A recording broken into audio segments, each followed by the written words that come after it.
time to pull up a chair and talk some Dynasty football. I am your host, JJ Wenner, and this is the RoD Dynasty podcast. Tonight, we continue our divisional breakdowns where we go through each division and every team, providing you with the information you need to know for your drafts. Next up is the NFC West. Joining us tonight is the Sasquatch himself, Big Daddy Don Detweiler. Don, are you ready to go back to school? Oh, of course. You know me, man. Hope springs eternal. So here we go, back for a whole new batch of kids and a whole new batch of problems. So we'll see what happens. Back in the saddle, brother. Also with us, you can find him at KitV_DynastyFF on Twitter. Kit Vitalich, how are things at the new job, brother? I'll actually start after Labor Day. So so excited, kind of doing the wind down thing at my old job. So not much to do in the next week, but I'll try to help them out as I can. Nothing wrong with that. Now, we have a special guest with us tonight. You can find him on Twitter at Detroit Beastie and providing fire DFS content all year at Team Rise or Fall. Our friend, Chris Robin. How are you doing, my brother? I'm fantastic. Thanks for having me. It was a pleasure to meet you and spend some time with you in person this weekend. We've chatted a ton. I've been a guest on the boys broadcast, but it was nice to kind of be in the same place at the same time. And can't thank you enough for reaching out yet again and having me on. I always got time for you boys. Oh, brother, if you aren't following Chris, do it now. Even if you don't play DFS, this man is a true force of positivity in the industry. What are you working on now? Anything on the docket? Yeah, I have my yearly fantasy heaven and fantasy hell. It's as easy and cookie cutter as it sounds. Certain players, seasonal content, certain players that are just hell to own, like Amari Cooper, and certain players that are heaven to own, like Patrick Mahomes, like Lamar Jackson. Hopefully, I bumped Lamar Jackson off in favor of Justin Herbert this season, but the articles are as it sounds, and nice little series run, 5 or 10 minutes per position, quarterbacks to own, running backs to own. And again, it's only August 18th, middle of August. So it's all cookie cutter content right now. Get the followers in after a long layoff of football. Then that's when you hit them with the DFS stuff and that hard hitting, content, Yeah, I do know. And that's what I'm looking forward to. All of your content, brother. Now, before we get into tonight's show, do me a favor. Give us a follow on Twitter at Rider Dynasty and check out our website, riderdynasty.com, for our latest articles. And now, the news. Don? So, Chris, this first one's for you. Terrace Marshall has been getting consistently positive camp reports and recently followed that up with some impressive play in the Panthers' first preseason game.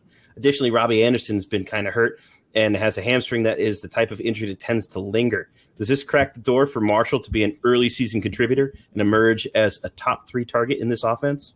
Yeah, without a doubt. Absolutely, yes. And I'm sure everybody has seen it, but what you're talking about is alluding to the photo of Terrace Marshall catching it one-handed. Looks like he had a cell phone in where his calf was or the front of his shin. I don't know. But DJ Moore and Robbie Anderson were watching him on the sideline, and kiddingly, I said, oh, Robbie Anderson looks like the guy who's going to ask me for money at the gas station. He looked disheveled. He looked bummed out. He was very much, shocked and surprised, looking at the kid who will more than likely take his job. But we all know Terrace Marshall is a stud, supposedly a stud, and I think the changeover will happen sooner rather than later. So again, I'm all in on Terrace Marshall, and a long-winded way, Don, to answer your question. Yes, Terrace Marshall will be a force in that offense. JJ, next one's for you, buddy. The Bears' offensive line is absolutely crumbling before our eyes, with 2 starters already out and news of the second-round draft pick Tevin Jenkins needing back surgery, which is never good for a big man. They went out and they signed themselves some Jason Peters, formerly of the Philadelphia Eagles, to play left tackle. No inline stuff. He's out on his island.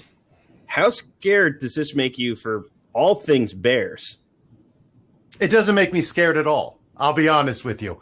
They have never had a great offensive line. They have never protected the quarterback. And David Montgomery still puts up points, right? He always gets like the fewest yards before contact, but he still manages to put up yards.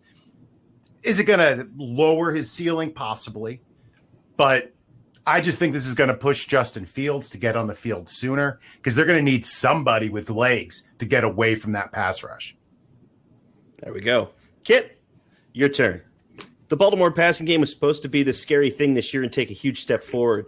But with Jackson missing time for COVID again, and new receivers, Sammy Watkins and Rashad Bateman out until September sometime, and now Hollywood Brown being out with the hamstring that, again, could linger. How worried are you about the opportunity for this offense to actually throw the ball ever? Yeah, I'm definitely worried, right? I mean, they brought in 3 guys and we're hoping for a third-year improvement for Hollywood, and the top 2 guys they brought in are going to miss at least looks like the beginning of the season. And we mentioned earlier, hamstrings tend to linger, especially for speed-based players like Hollywood is. So I'm worried. I mean, they have such a good rushing attack. It's such a varied rushing attack that I don't think it stops their offense overall from being effective. And Lamar, I think, is an underrated passer. So I think, when the defense is so committed coming off play action, he'll still be able to find Mark Andrews in the seam. I think guys like Tylan Wallace and Devin Duvernay, they play very different roles. Duvernay can maybe pick up some short slot type routes, and Tylan Wallace, at least historically, was kind of a big body down the sideline who could beat you. So they'll be given every opportunity early on to show whether they sort of have it or not. I know Duvernay had one season, but I liked him coming out of Texas last year. So maybe it cracks an opportunity for them, but definitely something to keep an eye on for Lamar Jackson managers. And James Proche has also been shining this preseason. So they do have some sleeper wide receivers there who could step up in the absence of Sammy and Bateman. Sorry, Sean Bateman. Sorry, guys. Whew. Checking myself on that one. All right, gentlemen, thank you for the news. Training camps are in session. And the news is flowing. Let's dive right in and get ready for the fantasy season.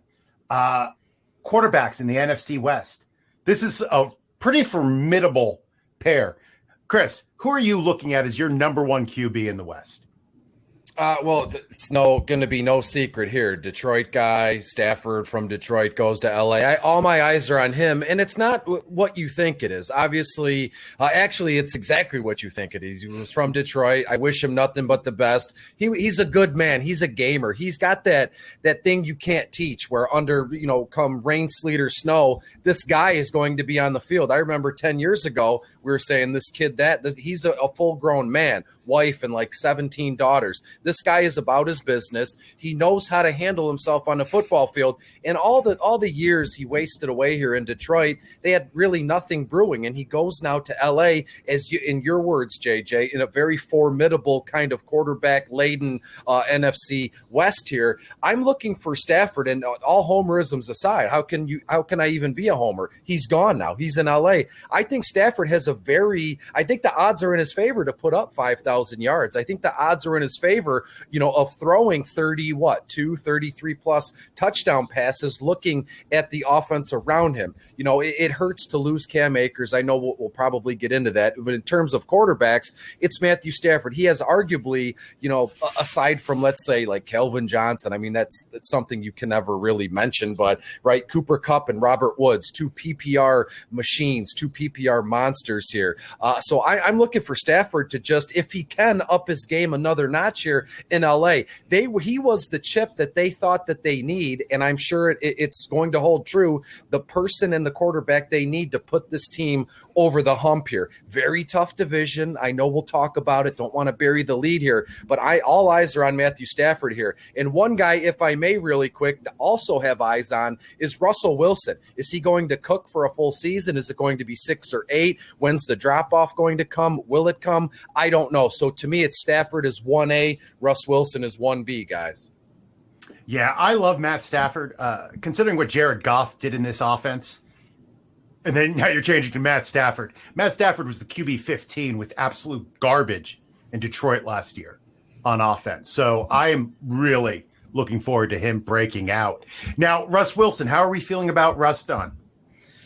Boy, we always say this. It feels like every year. This is the year. This is the year they let him cook. They let him go. They let him just unleash it. And he's got weapons to do it if they choose to. And right about November-ish, the reins get put back on. Things happen, injuries, whatever. And all of a sudden, Russ isn't cooking anymore. He's got the microwave out and he's hitting up the ramen noodles. So it's a shame that coincides with the end of our fantasy season. And it's always the stumble into the end when you need him the most. hopefully this is the year they let him go, but I just, there's been such a track record and so much consistency with the coaching staff that I don't know that this is the time that trend breaks. I'd love to see it. I just don't know. Now, Kit, with the empowerment of QBs over the past few years, they're getting more of a say in things. They're pushing their exits. Do you think that the staff, Pete Carroll's finally understanding that, because with the noise earlier in the offseason that Russ wanted to leave, that if they don't let Russ throw the ball, that he might leave in the offseason? No, I think they fired their offensive coordinator. I think they brought in Darrell Bevel, if I'm correct. They did. Brian Schottenheimer left. Yeah, and the stated reason, at least I don't know if it was stated or a little behind the issue, I think soon after, one of Carroll's things is like, well, we're going to really go back to establishing the run. We want to go back to fundamentals and sort of brought that up. Now, maybe that was before or during, the rumors about Russ wanting out of there were going on. And so maybe they are sort of kind of seeing the writing on the wall where, hey, we're going to lose this sort of, franchise talent if we don't actually cater the offense to him. But again, the track record's been so consistent. I don't have faith that that's going to happen. Now, are we looking over Kyler Murray? I mean, he did finish as the QB2. He's going as the QB3 in ADP, according to Sleeper. Well, in my case here, right, tell me if this makes sense, because sometimes I think off the wall. Sometimes people tell me I'm a dummy, but my therapist tells me I'm an abstract thinker, which makes me feel a lot better here. So when it comes to Kyler Murray, what you see is what you get. Height requirements aside, this kid is a stone cold stud. Might even, I don't even think it's crazy to say this, might challenge for QB1 overall at the end of the season. His rushing upside is through the roof. AJ Green being there, I know that's not sexy news to anybody, but just the fact he's on the sideline, kind of mentoring Rondale Moore, it's huge. Excuse me. Some of these kids, they get in there and they're thrown to the wolves. But if he can have a situation like with DeAndre there, he's not expected to carry the load. So to me, not to be rude to any Arizona fans or Kyler Murray fans, it's not wise to really talk about Kyler Murray, because we can spend more time talking about what's going on in San Francisco, what's going to go on with Matthew Stafford. So I kind of throw the easy peasy layup, low-hanging fruit stuff aside and kind of focus on, what's more important, what's more interesting. We all can agree Kyler Murray is it. He's the stud QB. So why even spend a ton of time? I agree. There's some worry because of Cliff Kingsbury. He has not coached that team to a winning record, if I'm not mistaken. The best they've been is 500. I'm a little bit worried that if they don't have a winning record, Cliff might be out of there. And I think that would affect Kyler Murray a little bit. But still, his rushing upside makes him a top 5 QB as long as he's healthy. Now, you brought up the 49ers, Chris. What's going to happen there? Is Trey Lance going to start the season done? So news is that Jimmy Garoppolo has not looked great in camp and that he's hanging around, and that Lance has looked great in camp. But then he goes out and goes 5 for 14 or 5 for 15 with one long TD in his preseason debut. Says to me that he needs a little bit more time. However, it's a simplistic offense that is basically very easy for a young quarterback to integrate and be super efficient with. I think with more time and more camp reps and more everything and being in the building, that Lance will take over sooner rather than later. So I'm looking to him by week 5. Chris, are you with him?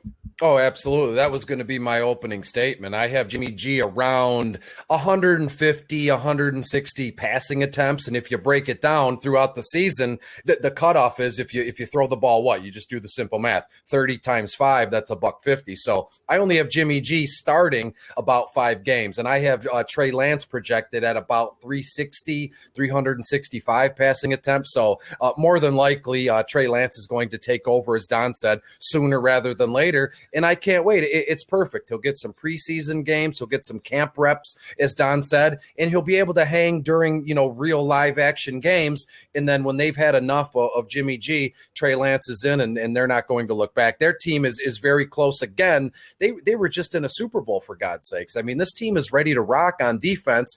I believe I heard that San Francisco was one of, if not the most highly injured team last season. So, I mean, that's nothing. You can't project that, just like touchdowns. You can never fully project stats like that. But this team feels like they're ready to win now, and I agree. And I think Trey Lance in the long run this season and moving forward gives them the best opportunity to win. So I'm with Don. Week 5, week 6 at the latest, we see Trey Lance QB1 in San Francisco. Yeah, and especially if you want to see anything out of the other weapons there, Trey Lance has to be the guy, because Jimmy G has shown he can't stay healthy long enough to get anything out of his weapons.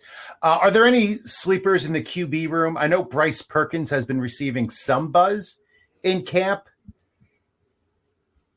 All right, let's go on to running backs. Chris, who are we looking at? Who's your number one running back in this division? Oh, I mean, and this is going to be, it's going to hurt, but it's Chris Carson. I love Chris Carson, right? Everybody just craps on him. I don't know if this is PG, so I won't say the S word. Everybody craps on Chris Carson, and we know what we're getting with him. He's going to miss, 2-3 games a season, and that's fine. But in this offense, Pete Carroll loves to run the ball. Darrell Bevel or Schottenheimer aside, this guy will get the rock. So to me, I love Chris Carson, and personally, it would have been Cam Akers. I think everybody would have agreed there, but the kid is gone. He's out. We wish him the best. But to me, tried and true, Chris Carson, give him the ball, 250 times, and he'll get you where you want to go in this offense at running back. Yeah, Chris Carson finished as the running back 19 last year, playing in only 12 games.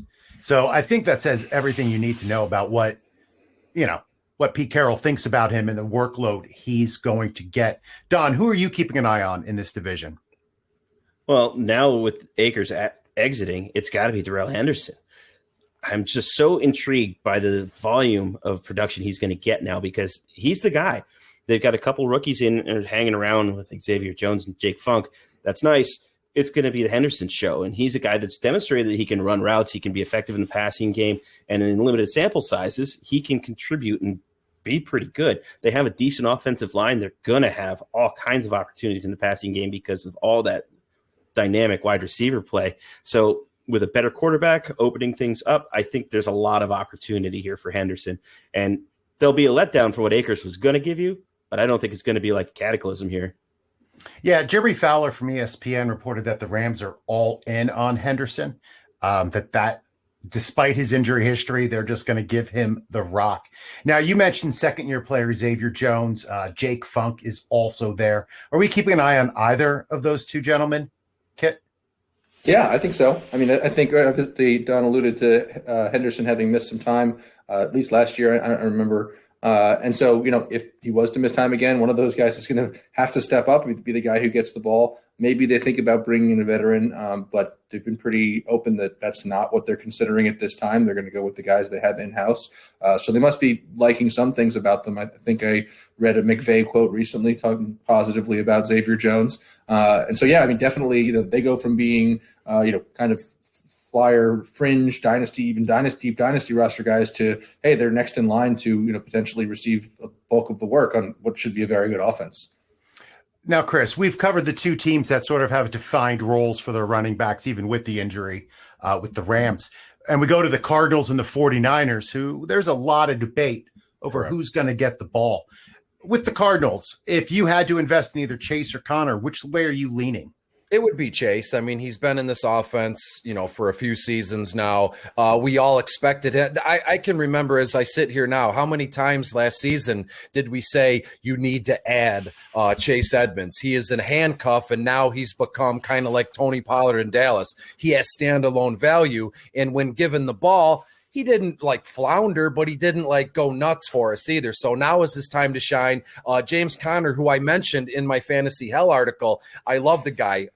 Outstanding work ethic. He's a good man. Beat cancer, all that. But listen, James Conner just couldn't stay on the field when he was in Pittsburgh. I don't know if going to a dome in warm weather, I don't know if any of that will kind of help his cause here. But from what we've seen, and that's all we can kind of base our decisions on or our conversations on, James Conner is just a speck on the fantasy football radar for me. What I'm most interested in would be Trey Sermon in San Francisco. I know that's the easy peasy thing if you live and breathe fantasy football like we do. I mean, Dynasty heck is in your guys' name here. Trey Sermon is someone that deserves our attention. Raheem Mostert, Kyle Juszczyk. Who else do they have in this offense, right? I think Trey Sermon could grab this ball and take off with it. Raheem Mostert has always been a favorite of mine. Guy hits the sidelines at like 30 miles an hour. He's always charted as one of the fastest, running backs in space that we've ever that we've seen, right? He runs faster than hell. But Trey Sermon, Ohio State guy, didn't have a ton of draft capital, if I remember correctly, third round, something like early third round, if I'm not mistaken. But this offense, they're going to do everything and anything that they can to get it moving. Can you imagine week 4 or 5, boys? Trey Lance gets his first start and they give the ball to Trey Sermon in his first start. The pandemonium that would create on social media, but maybe that's the shot in the arm that this team would need in this division at that moment in time. So all eyes on Trey Sermon for me as well, aside from Chris Carson. Yeah, I'm a big Trey Sermon truther. I love him. I know Matt Waldman was all in on him pre-draft. I think he is just a man's man at the running back position. He's nothing fancy, but he can get the work done just like Chris Carson does. They seem similar in that vein. Now, Don, as a Pittsburgh guy, do you have any hope for James Conner? Now, little known fact, Chris, I actually hate James Conner. I'll share that with you afterwards.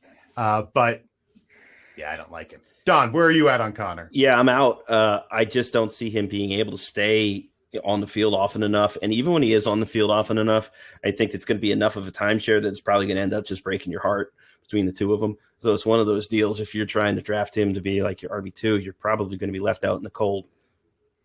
Kit, do you have a sleeper for this division? I do. I can't quit Rashad Penny. A team loves to run the ball. He's looked good when he's played. You can't deny that. I think he has close to a 5 yards per carry career average, even though it's been a couple years since he's been doing any of that. But again, we know Chris Carson's going to miss some time. I'm not a believer in Travis Homer. I know there are people who are believers in DJ Dallas, but I thought he was given a crack last year. What? It didn't look good. So I don't know. I think if Penny can, get healthy for the week 1, there seemed like previously they wanted to make it a little bit of a split. Maybe given his injury history, they back away from that. But I do think he's next in line behind Carson, who, as we said, part of what makes him so awesome is he runs like a bat, out of hell, and that tends to have some injury consequences throughout the year. If somebody offered me $100 to pick who your sleeper for this division was going to be at running back, I would never have guessed Rashad Penny. Let him sleep. I mean, it's not like put him to sleeper, right? You didn't mishear me. No, unbeliever still. All right. Anybody else? Yeah, just to be clear, I own DJ Dallas on every single one of my dynasty teams. I picked him up off the scrap heap last season. Remember, Chris Carson was down. Penny was on the IR, whatever you want to call it. Monday night, it was a Monday night game. DJ Dallas put up 2 touchdowns, 120-ish yards, something like that. And he was highly sought after in my league, and I'm holding tight to him. And one more kid, it's Elijah Mitchell, again in San Francisco. I think there's a case where him and Trey Sermon somewhere in some parallel, fantasy universe where Sermon and Elijah Mitchell can get it done, and they can kind of release themselves from this. It's just been a awful situation at running back for this team. So you got 2 young kids come in together, learn and grow together with your young quarterback and Lance. Future's bright out there in San Francisco. Yeah, absolutely. I 100% agree. They haven't gone with a primary back because of injury, not because they haven't wanted to. And I think people confuse those two things, right? They always have injuries at that position. So if Sermon and Mitchell can show that they can stay healthy, they're going to feast. And we all know in today's day and age, I mean, there's how many running backs, you probably count on one hand how many true stud workhorse backs there are. Derrick Henry, maybe Delvin Cook in Minnesota, health, if health is there. And that's it. We all know in today's day and age, 2021, that the 2-1-2 punch kind of thunder and lightning approach is what teams are looking to do. And you can see the way other professional football teams, aside from the NFC West, have kind of, worked up their roster. Look in Green Bay or Detroit. You have these 1-2 punches, or Cleveland. I mean, come on.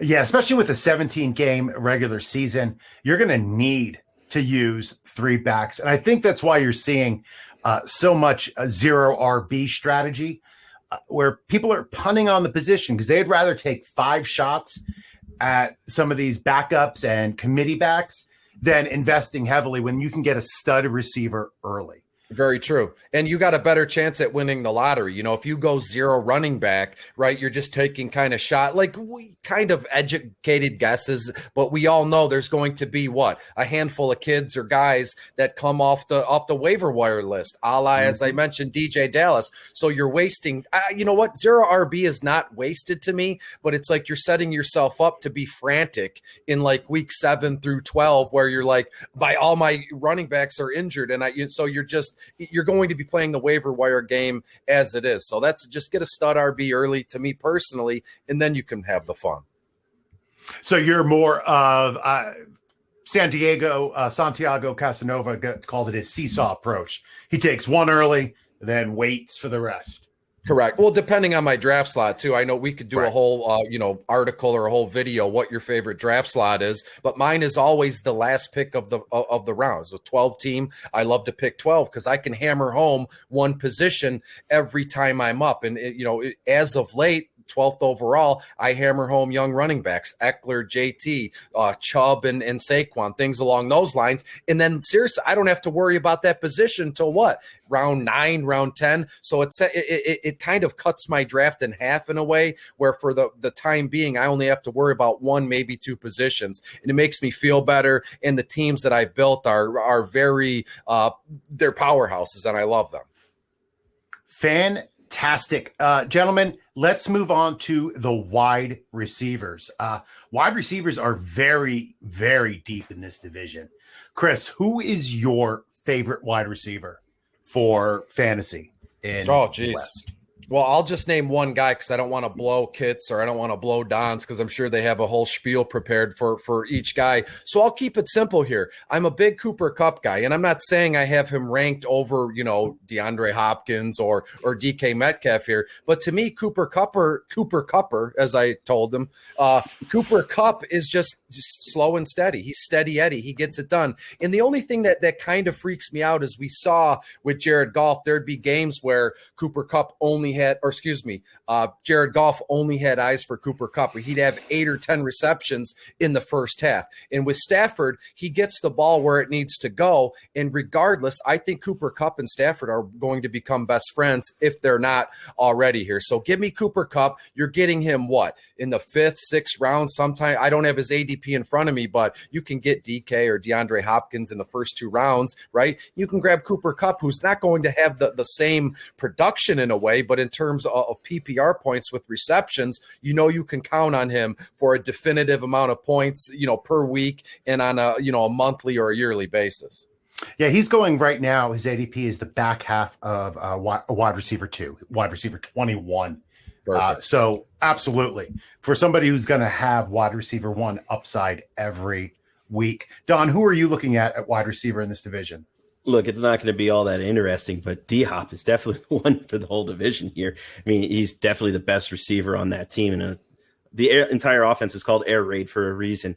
He's just going to get covered up in targets again and going to be a monster in an offense. It's going to have to throw the ball a pile. So he's got to be the guy to have out of the whole crew because he's going to be the offense and he's going to be just loaded with targets.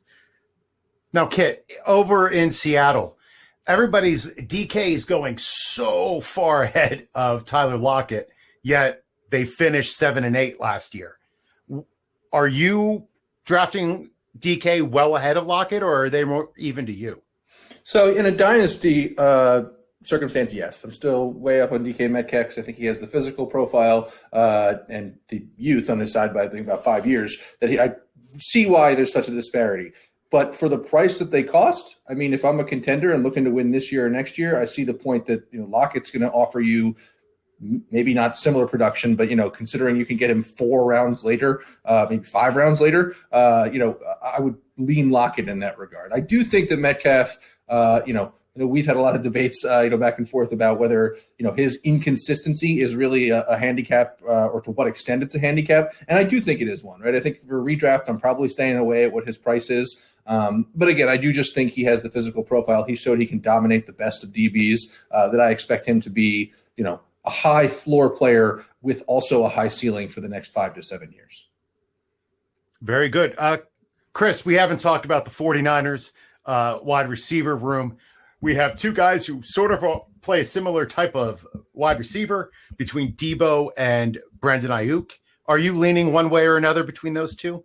Yeah, I'm all in on Brandon Ayuk, and I'll tell you why here. With Ayuk, he is the true to form. He is a pro football wide receiver, right? That's what he does. When you get him in the open space, he's gone. He can do everything you ask for him. I'm not saying that Debo Samuel can't get that done. Doesn't have the best history, injury history, track record here. And he's, to me, Debo Samuel, that they have yet to kind of unlock his full potential. I think Debo Samuel would be unbelievably fantastic as a Swiss Army knife, kind of like his, I don't even know if they're related, Curtis Samuel, who went from Carolina, had a breakout season because they used him all over the field. And in some cases, I've seen people say Debo Samuel would be a hot commodity if they gave him running back eligibility on certain formats and certain websites here. So to me, Debo is just, they're using him kind of one-sided. I don't know if the coaching staff is just blinded by that, but they need to kind of line him up all over the field. Let him, pitch it to him. Let him throw swing passes, slants, all that under the map. We've seen, his reception chart, right? He doesn't do good anything over, I believe, 20 yards or so. It's all red. It's all lower percentages. So he does his best work in between the 20s, short to intermediate style. And they keep trying to make him something he's not. So if you just lighten up or the breakthrough happens, I think Debo Samuel, health provided, could be an absolute stone cold stud in this offense. But I can't draft my teams, or I can't do my notes or broadcast hoping, right, the coaching staff will come to some, angelic kind of, say so. So give me Brandon Ayuk in that offense, and I'm not even thinking twice about it. The moment that happens with Debo, I might rethink what I might rehash this stuff, but right now it's it's Brandon Ayuk. Yeah, one of the biggest hopes for Debo is that Kyle Shanahan will go with Lance. And because it's Lance, do a lot of rollouts, have a lot of, run pass options, something quick, and really utilize Debo's quickness off the line, like you said, for those short passes. Line him up in the backfield. If you're hurting at running back, if you're always, so sick and you're used to just like a running back turnstile here, get Trey Sermon some looks and then line Debo Samuel up, offset, something along those lines, right outside of the tight end, in the slot. Line him up all over the field. It would benefit everybody involved. And it would also help out a young QB to have the defense always guessing. Absolutely. And Kittle, I mean, that'd be sick. Safety blanket after safety blanket, he would progress very well, Trey Lance, in that offense, given all these options. Kit or Don, any sleepers that you're looking at, or anybody else you want to talk about in this division? You got to mention Bobby Trees. I mean, he's going to feast. Yes. Just there's no way around it. He's just gonna feast. He's never had a quarterback anything like this, and for him and Cup, that's just the upgrade of upgrades. So it's probably going to be peak Bobby Trees this year. If you want to go a little further down, Mohamed Sanu is like the consummate pro, has always been effective, and he's just going to come in with that very young 49ers wide receiver room, show him how it works and how to be a pro. Nothing better for a young quarterback. You can have him for nothing. Yeah, he's not being drafted. He didn't show up on ADP, so he's not being drafted. Anybody you're looking at, Kit? Yeah, I was just going to mention Dwayne Eskridge. I think he's going behind 6 wide receivers who were drafted after him in the NFL draft. I know he doesn't have a profile people love. He's 24, maybe under 6 foot. He might be 5'9". I think he's listed at 5'10". And so, I understand why, pure speed guys don't often work out, what seems like what he's been drafted to be to some extent. But NFL draft capital also is indicative of success. He was a second-round NFL draft pick. He seems like he's more or less getting ignored for some maybe sexier players. And so, yeah, he's somebody who, if you can get him in the 4th round of a rookie draft, you got a second-round wide receiver, I'd be all over that.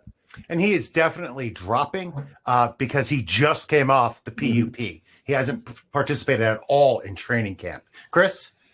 Yeah, I'd be remiss if I didn't mention Rondale Moore really quick. Out of Purdue, the biggest knock on him was he's tiny. What is he, guys? 5'7", 5'8"? I think 5'8" is a little ambitious here. I'm a Big Ten guy in Michigan. Got to see him play live and in person several times for Purdue. And going into leading up to the draft and directly after the draft, people were knocking his size. I mean, he's faster than hell. He can jump like over buildings like Superman. But people were bummed out at his size. If we've seen anything so far in OTAs and camps in preseason, this kid looks legit. He's fast. He can burn anybody on the planet, and he can also, be that gadget guy. And again, I don't want to keep throwing out gadget guy this, gadget guy that, because then if everybody's a gadget guy, then nobody is. But Rondale Moore to me is a kid where if you're an analyst, right, you do DFS or you do Dynasty broadcasts like we are, you have to have a certain kind of gusto to see a kid and go, I don't care what anybody else says. I trust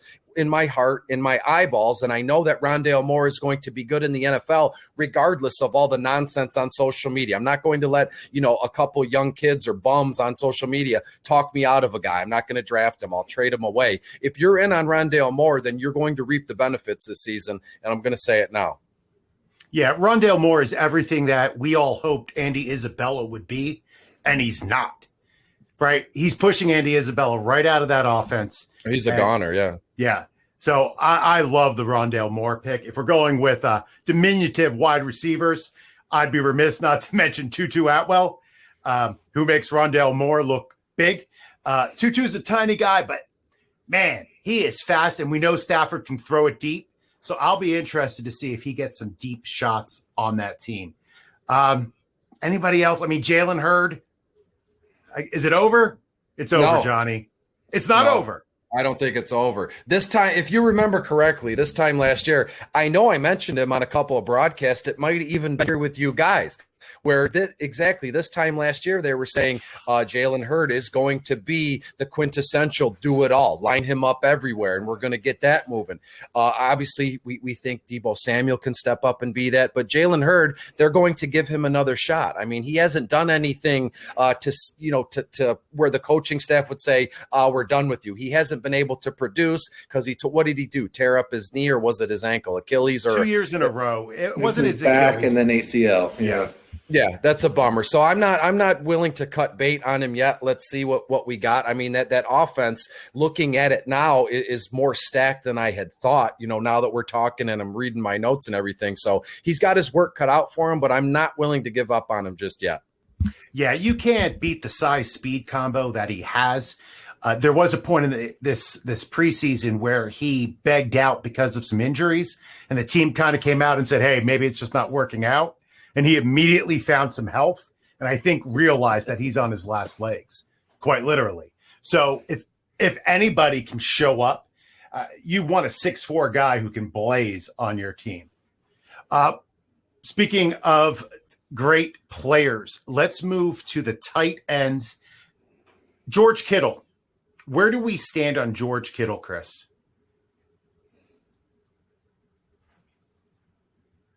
Excuse me, my computer was lagging there because I'm doing too much on it. But with George Kittle, to me, he is a top 3 tight end, might even be number 2 overall. You can't discount what Kelsey's doing, not until he proves, right, age has become a factor, or he's shown no signs of slowing down, shaved the beard, oh, well, I don't care. It's still Travis Kelce. But George Kittle, to me, can be just as good as Travis Kelce, if not better, in terms of yards after completions. We see when this guy gets the ball, he's going to carry defenders. He's going to carry, Gatorade jugs, wear, WWF belts. He doesn't care. George Kittle is a madman. He's a monster. He's got all the tools that it takes. And I love all the intangible stuffs, all the character things. Throwing, tight end expos in Nashville every year, working with TJ Hawkinson, went to the same, college and all that. So give me George Kittle. I'm all in on him. I would prefer Kittle over Waller. I know that's crazy, especially after what Waller did last season, but there's just something about George Kittle that I like. I connect with the guy, having never met him. He just does something to me. And I love that fiery, I'm going to kick your ass and I'm going into the end zone, whether you like it or not. Yeah, he definitely has a passion that is evident just watching him play. The rest of the division's tight ends aren't too impressive, but Don, are you keeping an eye on anybody? Well, there's always things to keep your eye on. Like, it would be interesting to see if Max Williams can ever put anything together. He was a high guy, but no, he's not gonna. Maybe Tyler Higbee, maybe. But it's kind of like we're definitely in the mire of tight end land here. I think Higbee could be maybe a post type sleeper. Last year they really split targets. I think he had 60 and Everett had 60. The only stretch where he did get consistent targets, he performed. Now I know that 2 years ago Bryson Hopkins was kind of a hype rookie, and then this year Jacob Harris is a hype rookie. But they're rookie tight ends who are fourth or later round picks, right? Those guys don't have a great rate of producing early. So I don't know. I see a path to 90 to 100 targets maybe. In which case, maybe not sexy, but back in tight end one where there's a whole malaise of guys. Yeah, I'd much rather have Jacob Harris and hope than Tyler Higbee. I have no faith in Tyler Higbee or Gerald Everett or Will Dissly. I think Jacob Harris, it might take 2 years for him to pop out, but he is more of a pure receiving tight end. He outplayed Hopkins, looked much better than Hopkins did in the preseason so far. I'd much rather take that risk than what I know I have with Higbee. I have this upside. I have this weird feeling, and you might, if you kick me off the broadcast for saying this, it is what it is. But why can't Gerald Everett in Seattle? Why can't he have like a Robert Tonyan kind of year, where not a ton of yardage, not a ton of receptions, but he puts up double-digit touchdowns? We know how many years in a row have we seen Seattle constantly in the red zone? You throwing it up to DK or Lockett, and they're inside the 5, inside the 10, and they don't like to run the ball. Sometimes it seems like, when they're that close, and they throw to the tight end or they throw it up to DK Metcalf. So for some odd reason, I have a feeling Gerald Everett could score double-digit touchdowns here, and nobody's going to see it coming until we rewind this back, and say, oh, Chris said it, but I know that's wild to say, but there's something telling me, pulling me in that direction, that Gerald Everett may score 8 to 12 touchdowns this coming season. Well, he's definitely a red zone threat. I mean, DK does sort of dominate there, but I would love to see a tight end bust out in Seattle, because that will mean that they're passing the ball more. And if they're passing the ball more, that means Tyler and DK are both bumping up the charts. And Russ is finally cooking for a full season. Yes. Hate that term. I mean, Cardinals don't have anybody. So any sleepers here? No. Colby Parkinson. He's a big guy out of Stanford. He's avoiding surgery only because it's the same injury he had last year. But I don't see anybody else in this division to even think about. But now that we discussed all the teams, I want to know 2 things. Who's going to win the division and who's coming in last in the division?